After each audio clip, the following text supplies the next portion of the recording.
I saw this year a most incredible idea about what Yom Kippur is all about.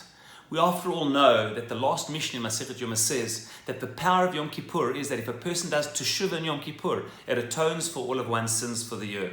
But the Mishna has a condition. It atones for mitzvot bein adam lemakom. Anything that we have done, at least averot, any transgression between us and Hashem, the atoning power of Yom Kippur, it can atone for those things. However, the Mishnah states clearly that anything that we've done wrong to somebody else, taken from them, spoken badly, done ill to them, Yom Kippur has no power if we don't do our best to rectify that, to return what we've taken, to ask for forgiveness. The power of Yom Kippur only works, it seems, between man and God, the Teshuva. But in terms of our interpersonal relationships, Yom Kippur has no power if we don't do Teshuva with our fellow person. That's what I always thought is the simple explanation of the Mishnah. However, this year I saw three commentators which say an unbelievable thing. Both the Pri Chadash, one of the Achronim, as well as the Khatam Sofer, the famous Khatam Sofer, Rav Moshe Sofer of the 1800s, as well as the Rif, Rav Yeshayahu Pinto on the Ein Yaakov, the 16th century says. All three say the exact same thing, and they learn it from the Mishnah. We don't have time to go into the technical way they learn it out the Mishnah, but they say an incredible thing.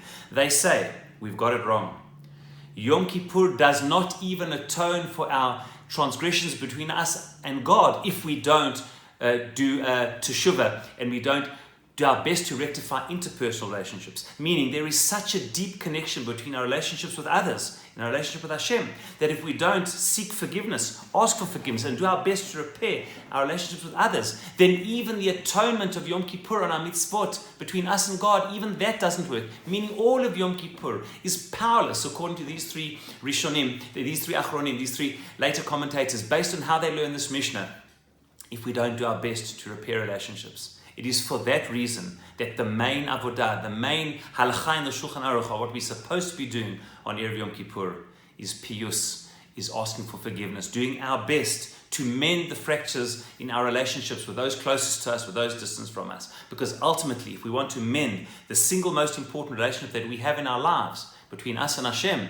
between us, our Creator and Sustainer, we have to do everything in our power to repair the relationships of those human beings closest to us, our spouses, our parents and children, our families, and indeed anyone in society that we may have wronged. And may this Yom Kippur, may we unleash the power of this Yom Kippur, that the full power of atonement of Yom Kippur can only be activated to repair our relationship with Hashem when we do all that is within our power to repair the relationships with all those around us. And may it be one of piyus chaverim, of going out of our way to repair the relationships between our interpersonal relationships, and in turn unleash the atoning power of Yom Kippur in all our relationships.